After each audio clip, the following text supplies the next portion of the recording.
Perfect. We are really happy, Bontle Senne. She's with us today from South Africa. Bontle Senne, she is an executive director of transformation. And she's here today to share with us some insights. So really grateful for your presence with us, Bontle. We are really happy and honored, of course, for you joining us in this initiative. Thank you very much. My pleasure. Should I start sharing my screen? Yes, the stage is yours.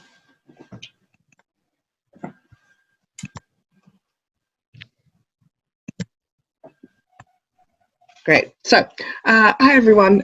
Thanks for having me today. The topic of the discussion today, I think, has already been mentioned. I should give a little bit more background on myself. I'm Bontle from South Africa. I am currently living in London, so joining you from my apartment living room in Hammersmith. I currently work at Virgin Media. Before that, I was at Deutsche Bank in London. I co-led a big area of transformation and strategy, as well as taking the lead as the global lead on Agile transformation. It was a transformation for 9,000 people in corporate investment banking, and a very interesting case study in what it takes to scale across multiple cities, because I had multiple coaches in several countries: New York, Frankfurt, London, Pune, Bangalore, reporting to me, and it gave me a really interesting perspective on how to do that globally. Before that, though, I lived in Johannesburg and did work at McKinsey. There I co-led the Agile practice for Africa, and did a number of Agile transformations and digital transformations more generally for clients in Kenya, Rwanda, Nigeria, Morocco, and of course South Africa. And so this discussion is a little bit of an amalgamation of the things that I learned in my time as a consultant working for many of those in many of those countries, as well as things that have occurred to me subsequently as the business leader, let's say, that's in charge of these transformations. So I think the one thing that for me, which was always really interesting, is that we think about Agile transformation often as a program, and often as a large program of work in the same way as we think of other programs of work, a commercial transformation, a strategy transformation, etc. That means that we end up with a 5-year roadmap or a 3-year roadmap, which these great milestones lined up in the same way as we have in the past, but it's really difficult to make a link between that 5-year roadmap and what the teams do every day. And as a result, it's difficult also for the teams to understand how they need to change to get inspect and adapt going with that setup. So what I realized was that the traditional way of planning and planning a program wasn't really consistent with the way that we're taught, I guess, from the Agile manifesto that we're supposed to be working. If we think about the first stage of the priority setting, the ESCO priorities, your executive team priorities, those are probably always going to be set, whether you're doing this in an Agile, non-Agile way. But then getting to the state of detailed plans, a lot of bottom-up plans, which are capturing things often in the set template, review by finance, by technology, etc. Long approval chains, usually lots of steer codes, etc.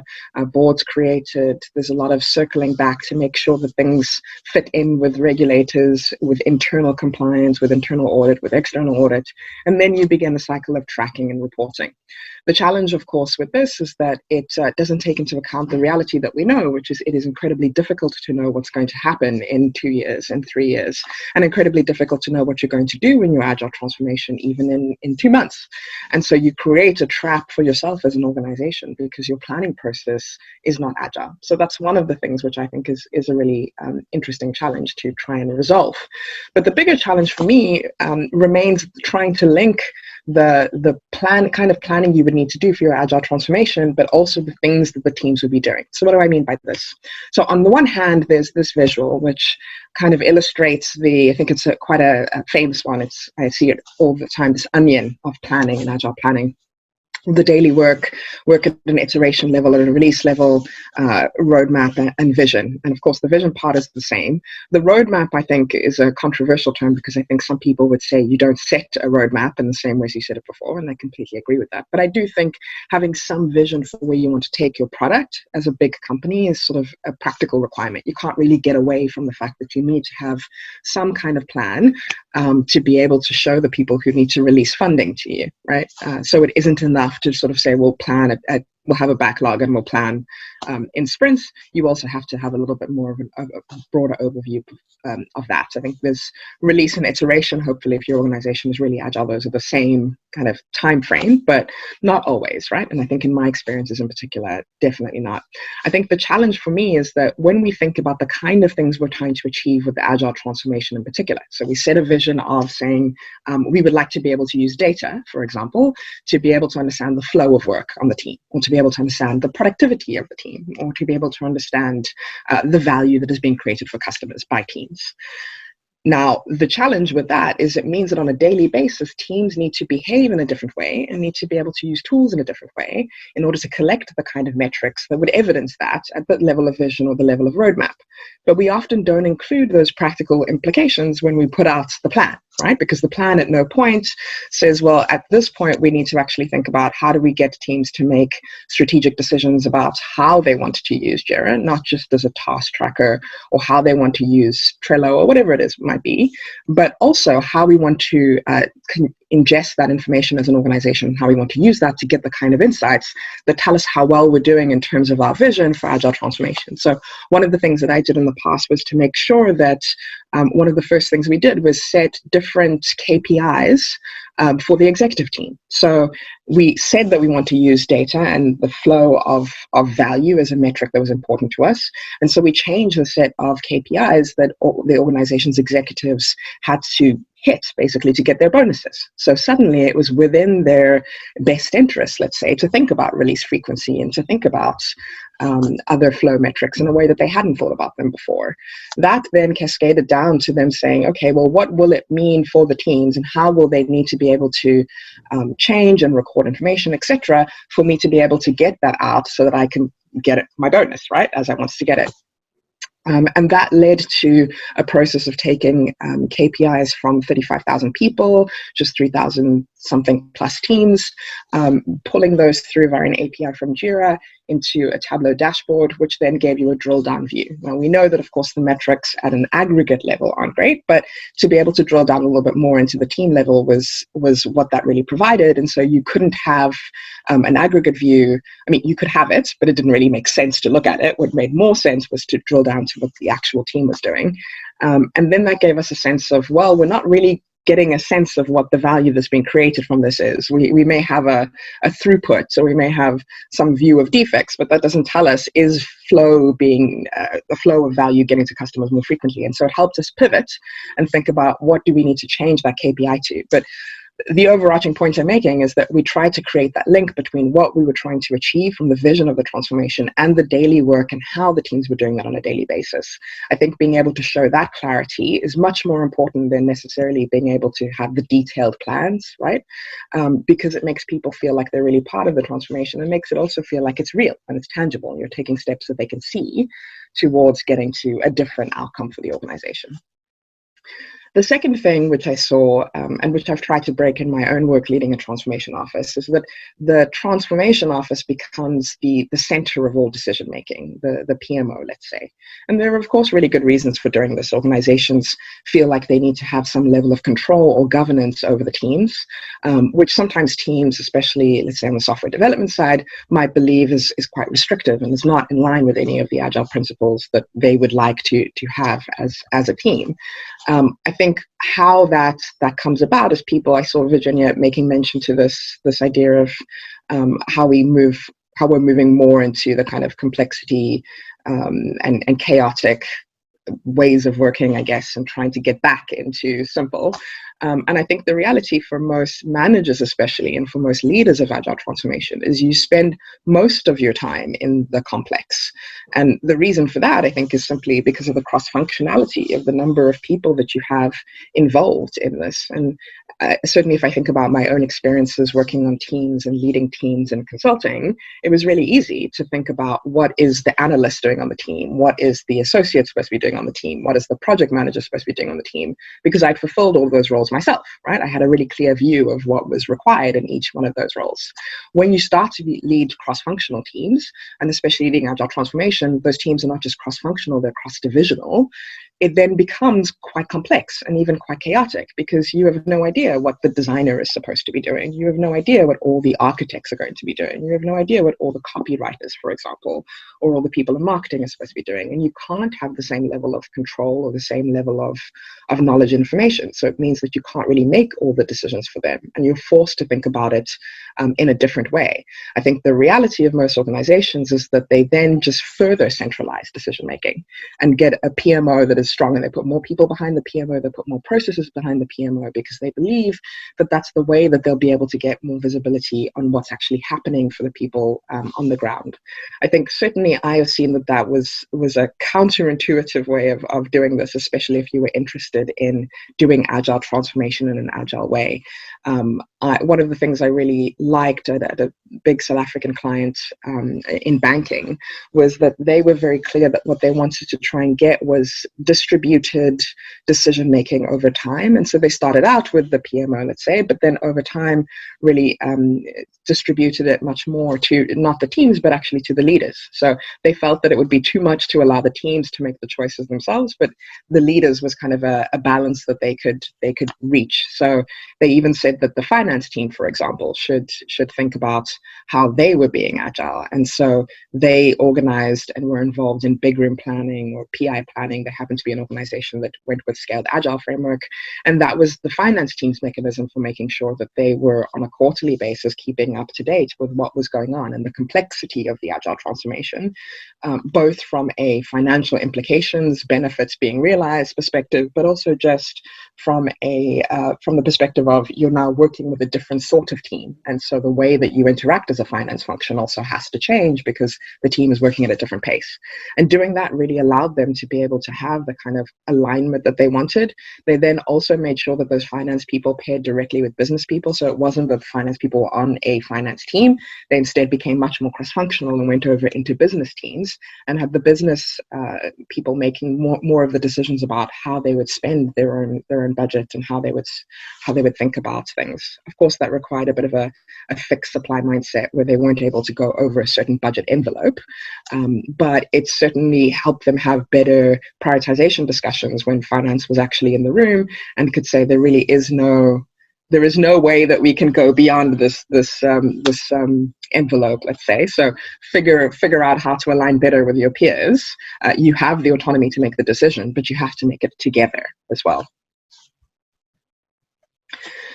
The third thing, which I think I found quite interesting, is that there's certainly a over-reliance on consultants in Agile transformations and what I've seen. And I think I say that from a point of complete irony, knowing that I came from a consulting company, and one which I think actually does really great work in the space of digital and Agile and is quite innovative. But one of the things that I certainly saw even in my McKinsey days is I, for example, at a Kenyan bank, saw not only consultants from the consulting company I was at, but also from a number of other Big Four organizations, and occasionally other kind of Bain, BCG type organizations as well, and saw those consultants coming in with a very clearly laid out plan for, right, we're going to be 50% agile in a year, we're going to be 60% agile in a year and a half, we're going to be 100% agile in 2 years. Now, of course, they had a really clear view of how they were going to get there, but there was also this kind of implicit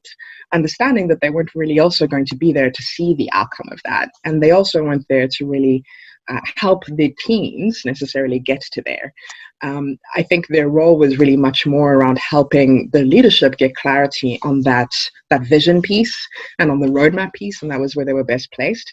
But in terms of how that trickled down to the individual teams, I think it was tough for teams to take the information that had been created in the standard, let's say, Agile playbook, and translate that into how things would actually work for their systems in their organization. Of course, also given the massive complexity of many modern organizations and the legacy estate, which for many people is a huge obstacle, let's say, to being able to make this work. So I think for me, the coach then is the role that can really provide the most sustainable results to an organization, because the coach takes on the role of teacher to the team, and trainer, of facilitator, helping them get better interactions amongst each other as a team, of consultant, and occasionally giving specialist information, of mentor as well on the team. And so I think, and then of course as coach, so being able to ask the right questions to get the team to think about things in a completely different way that they hadn't thought about before. And certainly with my experiences of coaching, not so much teams, but much more of a kind of enterprise coaching, I've discovered that being able to deploy those multiple aspects of the toolkit has really made the recommendations that I gave as a consultant much more powerful. So I think there's also space and scope for people to think about consultant coaches or coach consultants. I don't think it has to be a completely binary thing, but I do think that organizations need to invest in that. And certainly what I've seen in the past is that there is kind of an over-reliance in saying, well, we'll just have some Scrum Masters and some consultants and together they'll figure it out, without really having that emphasis on getting real coaching support. The fourth red flag for me is around IT leading the transformation. For me, there is a challenge with putting all of the what and the how of the transformation in the hands of IT, because so much of the work that is required to get to business agility is business changing the ways that they work. And some of the support functions that lie outside of IT, for example, security, some of the data functions may lie in business themselves, finance, etc. Being able to work in a different way. One of the things that really brought this to life for me was when I was in a situation in West Africa at a manufacturer, and they had a situation where IT was actually the most resistant to the Agile change. It was business that really wanted it, but IT had been given responsibility because there was the sense that Agile is kind of an IT thing, or it's a software development thing, and only a kind of mild recognition that it would apply to some areas of business. I think the reason for that was also because they couldn't imagine themselves moving over into Scrum teams and sales, right? And I think that for me is also another trap that people fall into, is imagining that supporting Agile for business means that they also need to form Scrum teams, or they also need to use a Kanban, and not thinking about it as what are the things they need to do to enable teams who want to move over into some framework and adopt some of the practices to do that. How do they focus much more on the values and the principles of what they're trying to achieve than anything else?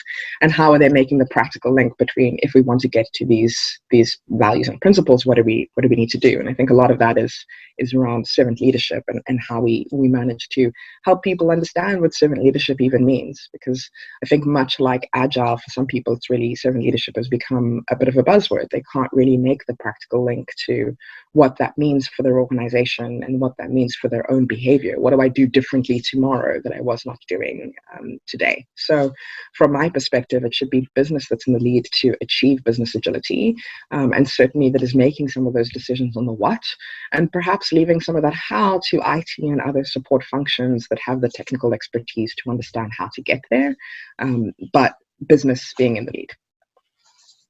Now, the last one that I wanted to talk about is success being measured by standing up squads and cutting costs. One of the things that really struck me at an East African client that I had was that they had decided to go with the approach of setting up a digital factory. Now, I think digital factories or customer journey factories, as in some organizations, have really become quite popular as a way of being able to start Agile and pilot Agile in the organization. So usually what happens is you take a part of the organization, you cut it off, right? You ring fence some sort of budget and some people towards that, and you kind of go, that's fantastic, we're going to have this factory now that is going to be able to produce things in a faster way.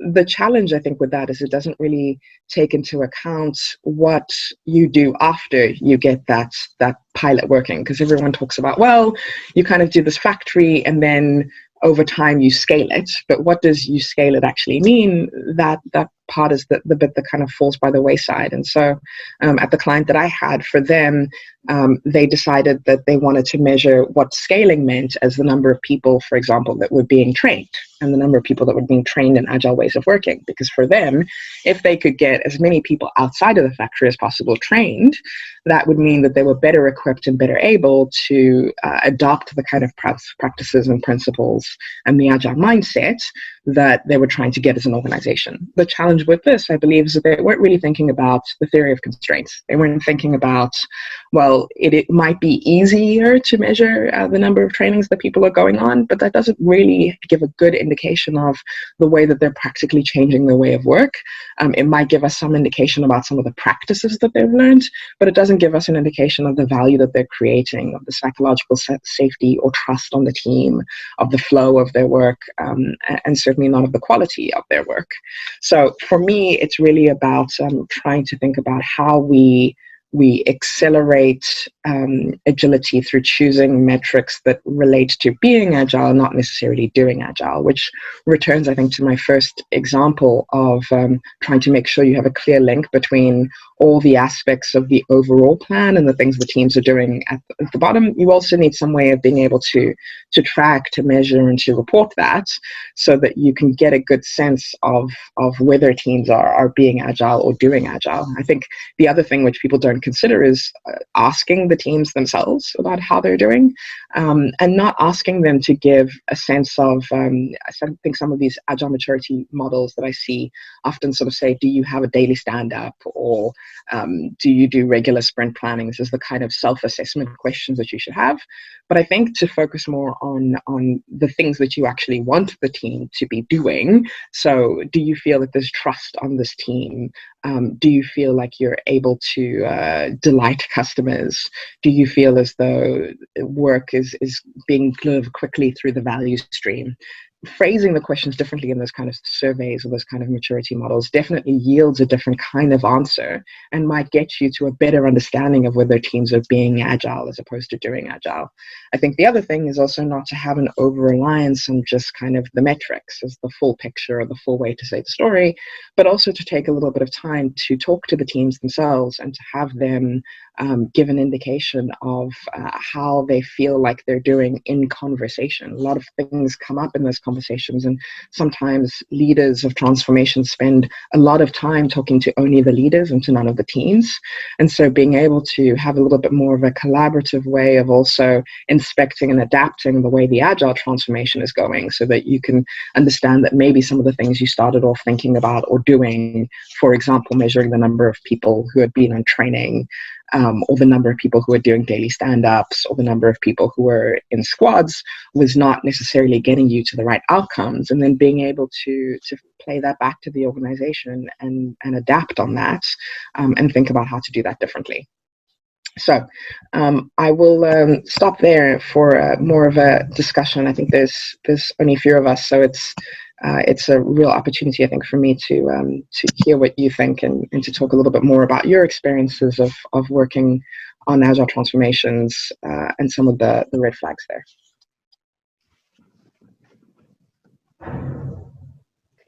Thank you, Bontle. For the other participants, is there any question that you want to ask Bontle here? Don't hesitate to share it.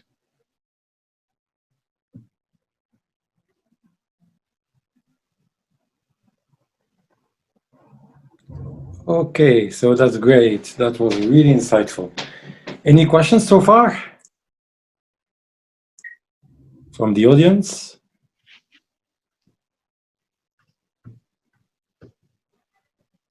Hi, this is Virginia. I have a question. Please go ahead, Virginia. Yeah, I'm really curious. I love what you're saying, about why don't we ask the people, what are their needs and things like that. I'm just curious, how do you get the management to buy into this? Because I found there are times where you ask them, can we ask the people what they need? And they get nervous and they think, oh, I should know this. So for example, have you come across this before? Yes, and I think it's also interesting for me because now I'm part of that management team, and so I think the first thing for me is for organizations to commit to different ways of working and to commit to agile transformation. And part of doing that is getting someone specifically to lead it rather than trying to get it to be a completely bottom-up exercise. Because I think if it continues to be a bottom-up exercise, you will always forever have this challenge of not being able to convince management or leadership because you are separate from them. So that's step number one for me. I think step number two is then that person who is the lead of the agile transformation really needs to start with building a little bit of the why we are doing this much more. And I think people say this all the time, but don't really specify why they're talking about building the why. So for me, in my experience, most people are pretty rational. They will make decisions that they believe make sense for them within the system that they're operating in. So if you want to change the decisions they're making, you either change their incentives or you change the system that they're operating in. And so being able to talk to those leaders about what's in it for them and what's in it for them to talk to the teams. Also being able to frame having that information as a competitive advantage, not just against their competitors outside the organization, but also from the competitors within the organization, right? To frame them in a way that makes them seem as though they're truly servant leaders, and also will hopefully impact them actually becoming servant leaders is also really important for me. I think the third thing is also making sure that this is regularly on the agenda of the whole organization, and that is something that the management team is forced to discuss, at least, because going to one individual to ask them about whether we can do something for a team or not sometimes might not yield great results, especially where those people are in middle management, because I think there's a lot to lose with this, and a lot to lose in terms of control, a lot to lose in terms of scope of what you're managing in the organization. But being able to go to several leaders to be able to go a little bit higher in the organization might create something very different, because in my experience talking to the most senior people in the organization, if I talk to a CFO or I talk to a COO, etc., and ask them, do you want to understand better the return on investment of the work of your teams? Do you want to understand better the time to market that we're getting to customers? They're like, absolutely, yes, I want to do that. And then, of course, the next question is how. And to that, I can say, well, first we need to do a diagnostic and need to be able to think about where the teams are starting at. So I need to ask them some questions to get that information. That's very different from coming to someone in middle management and saying, we need a JIRA board or we need to do a survey to find out what teams are saying. Right? It's a very different thought process that's going, and a very different language that you're also using to engage with those leaders. So and speaking the right language so they understand what the why is and they understand the outcomes you're trying to achieve rather than the steps that you're trying to take, I think for me is really important. But there is always that fundamental first question of who is the lead of this thing, and does that person have the right credibility, the right influence within the organization to be able to have those conversations at a senior level? Because if they don't, it's incredibly difficult for everyone else trying to do bottom-up transformation to get those messages higher up. Does that address the kind of question, Virginia? Yeah, that's great. Thank you so much.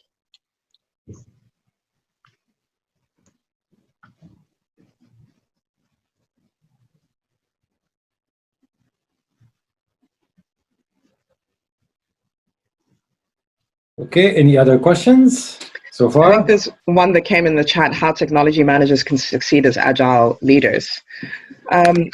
I think for me, it's a question of what do we mean by agile leaders? If we mean because I think there's two ways you can consider it. One, it might be as the people who lead agile transformations, how can they be successful? And the second one, which is what I assume you mean more, is if we want them to take on agile leadership principles, how do we get them to do that and to lead their teams in a different way? I think the first step for me is actually organizational design. As much as I don't believe that we can change the organization by just changing the org. I think it makes a huge difference in some organizations. If I think about some of the teams that I worked with, the technology managers were a manager for only an architecture team, or they're a manager only for a business analysis team, or a manager only for a project manager team. And so it's quite difficult for them to get a sense of cross-functionality and for them to really understand how value flows through a system, because they're really only one portion of that system, one portion of that value chain. When you begin to do a little bit of organizational redesign and force those technology managers to start leading cross-functional teams and to start to lead feature teams or component teams that are operating in a completely different way from before, that does force a different kind of behavior automatically for the reasons I pointed out, not having the full information on what every team member is doing and not having the technical expertise to know all of the things the teams are doing. I think the second thing thereafter is equipping those technology managers with the right information and the right knowledge, the right expertise and the right support to be able to lead in a different way. Because often we do that reorg and then go, okay, now go and be servant leaders. But we don't necessarily assign, for example, executive coaches to those leaders to help them think about how should they be behaving differently. We don't think about coaching circles or support groups or focus groups that we set up for those leaders and for the people who work for those leaders so that they can get feedback in a way that is safe. And they can feel like there's psychological safety in trying to adapt to some of these principles. And I think we also don't change the criteria that they're assessed on. So we might still assess them on technical excellence or on ability to control the project, when what we actually want them to do is to steer or to give direction or to give vision to the team. And so also changing the criteria that we use to assess those leaders and the kind of bar we set for them is really important, because if I know that my objective and KPI for the year is only going to be to hit this deadline and make sure that all the architects hit this deadline, that's what I'm going to do, right? I'm not going to be concerned about the other moving parts or the full value stream.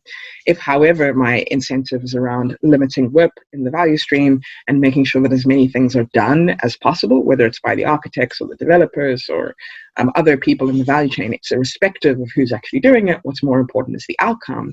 That also informs a different way of behaving for me as a manager. I think training here is also really important. I don't necessarily believe in a sheep dip kind of training where you put 100 people or 200 people or 1,000 people all through introduction to Agile training. I think you do need to set up some mechanisms where coaches are able to have a demand management kind of mechanism where people can ask for training on particular topics that they're having challenges with, because some technology managers, for them, it might be around servant leadership and what does that mean. For other technology managers, it might be around, I've never had to manage a backlog in this way. How do I think about a backlog? For others, it might be, I've been dealing with incomplete requirements from stakeholders and from business for years, and now you're telling me you're going to have user stories on Post-its. Like, what the hell is this? How am I supposed to do that? Being able to provide that just-in-time, very focused and very specific training to them means that you can get them feeling a little bit more comfortable over time with it, and they're only learning as much as they need to be able to go back, test what they've learned, come back, ask more questions, get trained on something, go back, test what they've learned. So again, you're kind of reinforcing this idea of you're going to learn as you go, you're going to try things out as you go, you're going to inspect and adapt.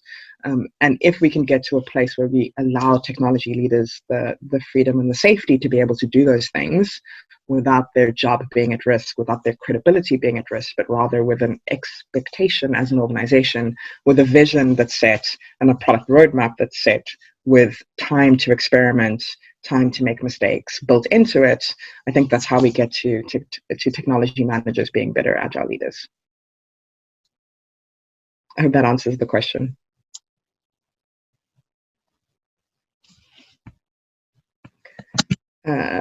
Sorry, I just need to read the question. So, from your vision, can we adopt the following strategy? Start by doing Agile and implement practices and progressively try to coach people or make people aware on Agile mindset, or does it depend on context and maturity of the organization? So I would say it absolutely does depend on context and maturity of the organization, and also on the overall business strategy. So I think sometimes we have a tendency to not link the business strategy of the organization to what we're doing with Agile transformation. So what I mean by this is, if you have an organization that's trying to retain market share, that's trying to protect the base that it has, to try to keep as many customers coming back to them as possible, you're not following an innovation agenda. You're not following something that requires that people do Agile as a way of, for example, getting new products to the market. You want to do Agile as a way of perhaps getting a more consistent flow of value, a more predictable flow of value, so that people kind of understand the things that are coming to them and the things that are coming for the teams. And so for me, if I was doing that, I would start very differently, because then I might say, okay, well, what we should start off with is thinking about what is the vision we're trying to achieve from a business perspective? What are the mindsets that we need to build to get to those particular outcomes in defense and sales, whether it be in legal or regulatory compliance, whatever it might be. And then break down some of that into principles and what it would take to make those principles happen. So if we want to work together better, because we believe that's a way of being able to retain customers, because there's a disconnect, let's say, between the sales side and between the customer care part, then that might mean, okay, then let's then translate or transfer a couple of teams into cross-functional teams as a first step between customer care and sales, so that they have a closer match of what they're supposed to be doing, right? That doesn't necessarily mean that the team starts off doing stand-ups, etc. You might then go to them and say, well, you were supposed to be collaborating this whole time. Obviously, there were some barriers and obstacles for you to be able to collaborate effectively before. What were those barriers? And then you can work with them and find out what they were. There might have been communication and simply not having the right tool set available to them for collaboration or communication as distributed teams, which many of our teams are. And so then I would say, right, well, then let's think about how can we get to better collaboration practices, and what would we want to do that. And so then you might say, well, let's set up some boards virtually so we have better information radiators. Let's set up maybe a planning session once a week. So it's not quite a linear thing of let's start implementing all the practices at once. It's more around, let's start off with the vision and strategy and what we're trying to achieve. Then let's coach people on what practices might help them achieve those things and those principles. And then let's focus on progressively getting to more and more of the practices. I'm very agnostic, by the way, on how many of those practices people choose to go with. I think it's very much up to the coach and up to the teams themselves to jointly decide and to figure out what makes sense for them as an organization, as a team, and how they want to think about scaling that through the organization.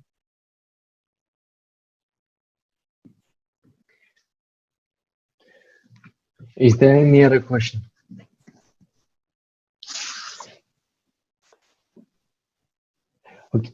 Okay, I have one. You talked earlier about theory of constraint, and we know that throughput is an important part of theory of constraint. Do you have experience, or can you walk us through what you did in throughput accounting and how you monitored the business outputs of the transformation that you were leading?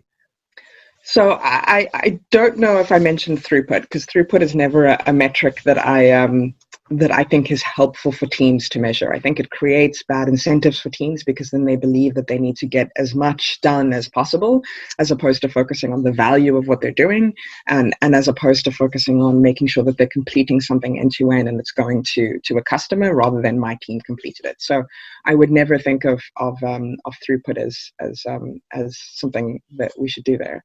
I think the point that I was trying to make around theory of constraints was much more around, sometimes we forget theory of constraints and we start to create interventions, create solutions to other programs and other problems because it's too difficult to tackle the actual constraint.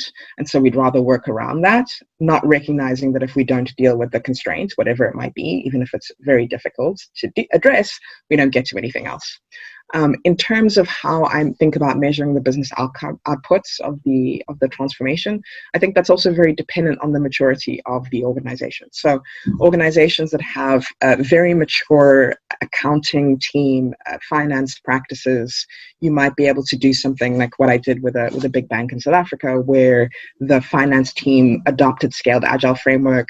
They also aligned themselves to release trains, and they were able to, through moving over to cross-functional feature teams, that were working on accounting outputs be able to say for each program of work, for each initiative, where were they on a weekly basis in terms of spend and in terms of benefits. And so then the CEO on a Monday morning was able to have a session in front of a Kanban that had money on it, and it had money moving across it, as a way of being able to track the business outcomes. But that was, of course, quite an advanced organization. Where I start off with most organizations who, to be honest, they haven't really thought about how to measure benefits in that way before, is really by just asking, what are the business priorities that you're trying to address? And can you translate those priorities to specific objectives for specific programs? So, for example, if you're implementing a new website to track sales, what is the business objective there? Some people might say, well, I want to increase sales. But my answer to that would be, that's not specific enough. That's certainly not a SMART goal. So how are you going to measure that as an organization, right? How can I hold you to account to that? And what are the business outputs that go with that? If you instead say to me that for the customer segment we have, millennial segment, I want to increase sales by 15% through offering more targeted ads over a 6-month time period, that's something I can then go back to and refer to. And so what I do is just ask every initiative to list a SMART objective, a SMART business objective for what they're doing, regardless of whether it's a technology program or something that the digital teams are doing or something that the consumer or business teams are doing. It doesn't matter. And then after that, I just keep a log and a list, right? Almost a backlog of those business priorities and business objectives, and then refer to them on a quarterly basis or on an annual basis so that you can say, well, this organization is doing 350 major programs of work. In those 350 major programs of work, let's say we have 1,000 projects that fall underneath there. For those 1,000 projects, they're cumulatively only trying to address 100 business objectives. And at the end of the year, we can say, well, we managed to achieve 56 of those. It's a very binary thing. So it's either yes, did you achieve that objective, or no, did you not? And it should be the business sponsor or the business owner of the program who answers that question, right? If you get to the point at the end of the year where you say, well, we've only managed to achieve 56 of them, then you can have a more interesting conversation about why that was. I mean, did we set the right objectives for that time period? Did we fail to achieve because we weren't able to get things out to the market? Did we fail to achieve because the market changed and therefore the assumptions that we had when we made this were no longer valid and correct going forward? But at least you can have a conversation about that, and also be able to say at the end of the year, well, for Agile programs, we were able to achieve, let's say, 70% of our business objectives, whereas for programs that were delivered through other project management methodologies or with other ways of working, we were only able to adapt to achieve 40% of them, right? And then that begins to create a really compelling data-based case for, are you producing the business outputs that you want? Of course, you want to be able to get more specific and try to turn those objectives into KPIs, to create KPI trees and think about what the value drivers for those are, to be able to automate some of that. I think that's much more complicated, and certainly some of the work that I'm doing in the organization I'm in now is around trying to get to that level of sophistication, let's say, in the capturing of those value metrics. But for now, we're starting with a very qualitative list of just, what are your business objectives? Did you achieve them, yes or no? And having business answer that question rather than the tech teams answer that question, I think also gives a different flavor to it. Does that answer the question? Yes, thank you. We have another question. Do you think it's more about create a safe workplace or foster courage to make people more talkative? I'm pointing here the role of agile managers or transition leaders. So I always take a systems thinking approach, which again leads me to believe that people only behave the way they behave because of the system. It's not about whether they individually might believe in something or not believe in something. And so as a result, I would always say we should create a safe workplace, because that's the only way we will foster courage. The reason people do not speak up is because they believe that there's a negative consequence to not speaking up. They believe that there'll be some pushback, there'll be some negative impact that's felt on their career or on their team, and they want to stay safe from that, which I think is completely rational. But then it's really hard to then say to them, well, we know that there's going to be a negative consequence, but absolutely you should have the courage and speak up and and push this forward. So being able to have conversations with your executive team, I think Virgin is really interesting in this regard, because Virgin Media, our CEO, very openly talks about the fact that he wants people to make mistakes.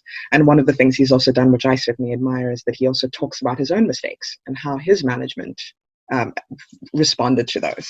That kind of storytelling of what happened in those situations also helps people play a little bit of a game of what's the worst that could happen. It helps managers also think about, well, if I make a mistake, the CEO is not going to fire me for it, so maybe that's okay. In which case, then maybe it's okay for my teams to stop making mistakes, and maybe I should talk to them a little bit about what that mistake might mean and how we're going to address them. And those are the ways that I think you start to build that safe workplace. I'm, of course, a big fan of 5 dysfunctions of a team, and also starting out with trust on teams as the individual, as something for individual teams to work on, because you might not be able to foster trust at an organizational level because there's lots of different layers. And remember, I'm coming from organizations of 9,000, 15,000, 90,000 people organizations. And so it's quite difficult to say, do we trust each other on that scale? But it's much easier to be able to say, do the 5 people or the 10 people in this virtual room trust each other? And how do we get to know each other more? And how do we begin to support each other through our mistakes more? And so trying to build that trust bottom up in that way, I think is really important. Plus also reinforcing the messaging top down, so that if the senior leaders are talking about it's okay to make mistakes, and then they're following through on that, because you can say whatever you want. If the first time someone makes a mistake, they get fired, people will automatically go, well, clearly that was not real, right? And the trust will be broken. So making sure that you also have the right coaches supporting your senior executive teams, that they are aware of the impact of their behavior and how people will interpret that, for me, is really important.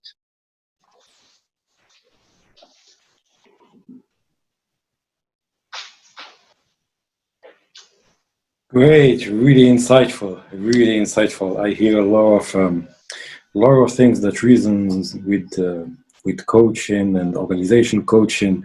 I heard framing, I heard reward models, I heard 5 dysfunction of teams. I would say that it's really inspiring and insightful. Thank you very much, Bontle Senne. I don't know if there are any other questions still in the chat. I think that there's a question from Zora. How can we transform the motivation to actions?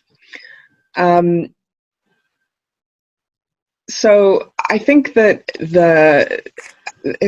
I'm kind of struggling. How do we transform the motivation to actions, as in how do we get people to whose motivations have changed into doing different things and behaving in a different way? I think that's my understanding of the question. Okay, so they have ideas, but when it's time to act, no one takes ownership. I think there's a couple of reasons for that. One is, I think it goes again back to this question of psychological safety, because what is the incentive for taking ownership of ideas and taking ownership to act if you know that if it goes wrong, you're going to be to blame for it? So I think one thing might be creating safe spaces where people feel like it's okay for them to innovate and it's okay for them to have ideas. I would always say start small, right? So start off with just ideas on the team, rather than trying to say, what are the ideas for fixing the whole organization? I think the second thing is, usually no one takes ownership because there is a lack of clear accountabilities. And not accountabilities on paper, because everyone knows what their job description says. But in reality, many people often end up doing much more than the strictly speaking scope of their role. And all the best people that you have on your teams will always be the people who take on more, and they'll do whatever, and they'll get involved in wherever. And there's no problem with those people taking ownership.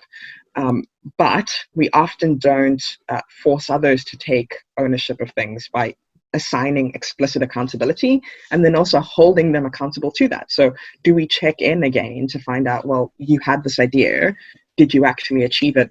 Did you actually input it? Why didn't you input it? What were the barriers to that? What were the blockers to that? How can we support you in removing those blockers? Who will take ownership for removing those blockers? It's a lot of back and forth, and it's certainly not an easy or a quick process, right? Because I think most people want to action the ideas that they have. There's just a lot of fear associated with that about what will happen. And for me, certainly, there's also just been a lack of people also feeling like they are empowered to do that.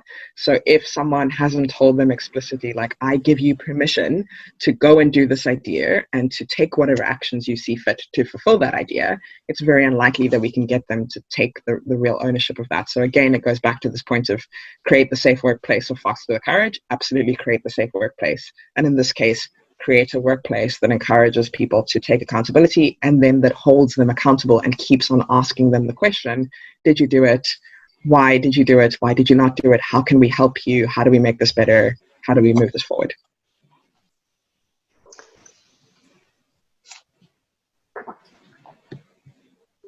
Good. Yeah. There is something also about coaching contracts that sometimes it is used to establish like a kind of an environment that can ensure that people adopt the right, let's say, the right posture, and they do commit to their motivations. And I found it like really interesting when you put in front of people those elements and just you make it visible, you try to build for them the context. Definitely, it's like really important. Fully agree. Any other questions? I see there is one question there. Another one. Well, another comment here. So this Thanks question for all of my question. Can we consider adoption, not adoption, for Agile transformation mindset the first criteria to say that the transformation will be successful or not? Well, I guess for me, asking that question implies that Agile transformation is a program. So it implies that it has a start date and it has an end date. And at the end date, you will know it has been successful, yes or no, right? And I'm not sure that that's true. I'm not sure if this binary is that, because I think the way that I explain certainly my function, because I have an Agile transformation department, is that we should consider ourselves like risk management. At no point would you say, well, should we do risk management based on whether risk management will be successful, yes or no? Because in reality, you're never going to get the point where you go, well, we've done enough risk management now. I think we've done that enough. We can stop doing that and do something else. It's not really how it works. You're going to always be, as an organization, continuing to learn with your Agile practices, with the Agile mindset, and there's always going to be room for improvement and always room for getting better at things and for reinventing the way that you do things. That should be the drive and kind of something that's sort of at the foundation of inspect and adapt kind of culture and mindset. I think it is certainly possible to set certain goals for your transformation, to say we would like a certain return on investment for the changes that we make, absolutely, within a certain amount of time. And I fully encourage people to do that, especially when you can link those kind of objectives and those criteria to people's bonuses, to people's promotions, because that makes a huge difference of whether they actually want to do that or not, right? I found that in situations where it's almost optional to do the Agile transformation, it's quite difficult to get people to really commit to doing enough change to be able to achieve those real metrics. And so one of the things that I've always done quite early on, especially if I didn't have the right level of influence or reach in the organization, was trying to get a session with people where I could at least show them, say, the heat map that says the objective we're trying to get to of ROI in 5 years of this. Here's where we are to get to that. Here's the gap that we have. What do you want to do about that, right? And pushing that back to the leadership team for them to think about how they want to address that. And in some cases, it's been, actually, we're totally fine with that. We don't want to do anything about that. But then that's fine, right? Then you say, that's okay. But then you have to change the criteria that you're then using to assess this transformation, because clearly it isn't fit for purpose anymore. And in other cases, I've had them go, well, we didn't really know that was happening. And what do we do, right? Like, and again, then I think it goes back to this thing about the coaching contract. And you have to also think about whether you want to be a coach in that setup and continue to ask questions until they get to it, or whether you want to be a consultant in that setup and just say, well, if you really want to do this, here's the 5 things that I suggest that you think about doing. But you almost have to be able to think one step ahead of the questions that will need to be answered at some point, and already bring them up before someone asks the question, and have something to show them in terms of output, in terms of data, in terms of information, so that they're better able to make a decision. Because just going to them and saying, well, I don't think we're going to achieve the objectives of the transformation, is not nearly as compelling as being able to go with real data or real information, where it'd be qualitative or quantitative on how things are going.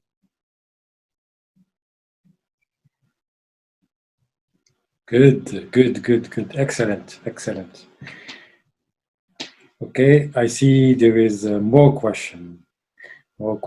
There is, I don't know if you can see the chat. I can, Bontle? yes. So a Okay. question about privileging the bottom-up or top-down approach to handle the change. And I don't privilege either. I think it should be both at the same time, which is a horrible answer. And I know that's a kind of a, it sounds like a very, it depends kind of answer. But I think you're absolutely right about the fact that it does create false harmony. And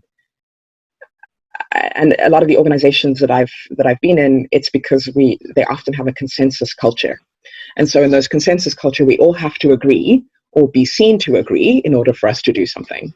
And breaking that down, I think what I often talk about is moving over to a consent culture. So I will ask for your permission, or I will ask you, do you violently oppose this? Is this something that you cannot handle? But I don't ask you to agree. And so as a result, I set the expectation that you can disagree with me. That's actually okay. But I just need you to consent to be able to say, yes, I can live with this. And that then means that we don't try to pretend that everyone is comfortable and everyone's okay with this. We move forward in a different sort of way, because then my next question is always, what would it take for you to be able to agree with this? What evidence would you need to see for you to be comfortable with this? And for a lot of people, they will say, well, I need to see it work on a small scale before I can commit to believing this will work on a bigger scale. Or I need to see management make a public commitment to this before I will believe that it will actually happen. It's usually very tangible things that people need to see because they have past experiences of the system and past memories of how the system works. So they're being completely rational in not wanting to agree, and also often being completely rational in having that kind of false harmony in it. So that's the kind of bottom-up approach, I guess. The kind of top-down approach is, I think, that sometimes that spirit of consensus and trying to create the false everyone is happy thing also can come from the executive team, and them also not wanting to be seen as being unsupportive of each other or unsupportive of business strategies or not being a united team. One of the things I really like to do in design sprints, in workshops with executive teams, etc., is do this thing called flamethrower, where you basically give them free license to completely tear apart anything related to the plan, right? Here is your free moment. In fact, the objective of this is that you must say negative things. You must say controversial things. You must say not nice things about this, because in reality, we all have some concerns about these things, right? We just don't raise them because it's unpopular to do so. So let's create a safe space, a time box space, where we say, in this time, we will use it just to do that. And then the next session we often spend using kind of doing a little bit of a repair, rainmaker kind of thing. Like let's fix what we broke, basically. What would it need for us to be able to feel more comfortable? How do we need to address each one of these things point by point in order for us to believe that this no longer holds true? And I think being able to follow up with that is also really important, because what I've discovered is many teams go through the process of having team norms discussions or kickoffs, trying to build trust, etc. They do it once and it's done. Right? They don't go back to it and talk about how are we actually doing on this? Are we holding ourselves accountable to the norms that we set?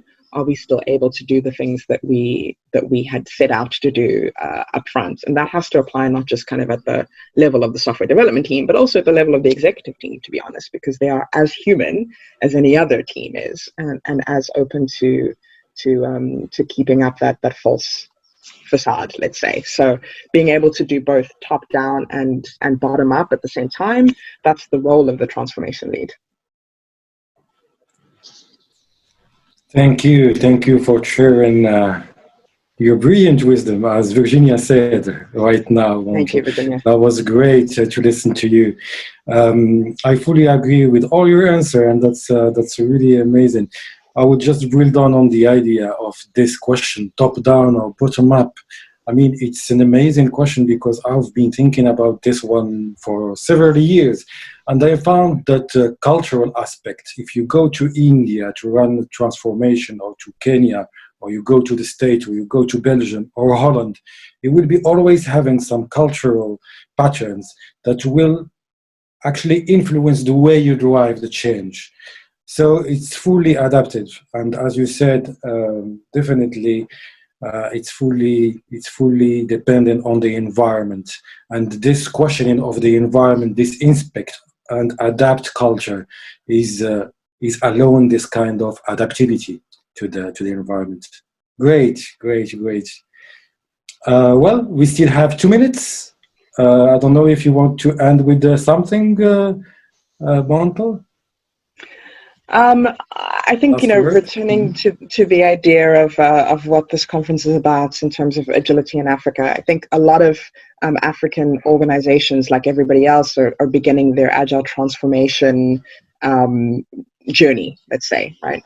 Many of these organizations are also very top-down traditional organizations. They're very hierarchical because many African cultures are quite hierarchical and really value the hierarchy over many other things. So breaking those things down does mean that you are forced to not just look at the level of teams and the level of how a particular team is doing, which as coaches, as transformation leads, sometimes we think about that because that's the way the Scrum Guide is written. That's the way the Agile Manifesto is written, is from the perspective of the team and the individuals working on that team. So being able to also think of the executive team and the leadership team as just another Scrum team, and trying to think about what the behaviors and the barriers that they experience, what the trust is on their team, that's how the top-down approach really starts. And so I would encourage everyone who's interested in having sustainable agile transformations in their organizations to also, I guess, have the courage to start to foster that safer workplace by engaging in those conversations with senior leaders. I find that the most senior leaders in most organizations are often quite rational, and as long as something is good for business and good for their people, they're always going to be in support of it. You'll get yourself really locked up and in a struggle if you try to start in the middle of the organization at too small a scale, and you will never get to the scale that you require if you try to do it only on the level of bottom up and from individual teams. So that's the last bit of wisdom I would give, let's say. Okay. I think that we have one last question from Mother. I don't know if we could do it really quickly. Have I ever seen teams canceling sprints? Yes. If yes, what were the triggers? A variety of them, from not being ready, not being able, not feeling like they had the right support, the dependencies between other teams that prevented them from doing things, etc. But I think, to be honest, if you're a transformation lead, that's the wrong level of things to be thinking about, right? Because you should really be thinking about what are the organizational blockers that result in teams thinking that a sprint is everything and they must meet the sprint and they have to do the sprint under any circumstances. Like, that should be more the thinking that you're going through, rather than what triggered the sprint cancellation. Like, why are we having this conversation to begin with? Great, brilliant. Thank you very much, Bontle, for sharing with us your insights. That was really interesting. I would say that it was inspiring, and I do fully agree with most of. It seems that we had like similar experiences. That's well, the patterns keeps repeating, and we can observe them across the globe while running transformation. Thank you very much for your support, for the support you gave to Agile Africa, and we are honored to receive you again in another editions of the conference. Thank you very much, Bontle. Thank you all. I hope we'll see each other in person in future editions. Yes, definitely. I hope. Looking forward to it. Thank you. Bye, everybody.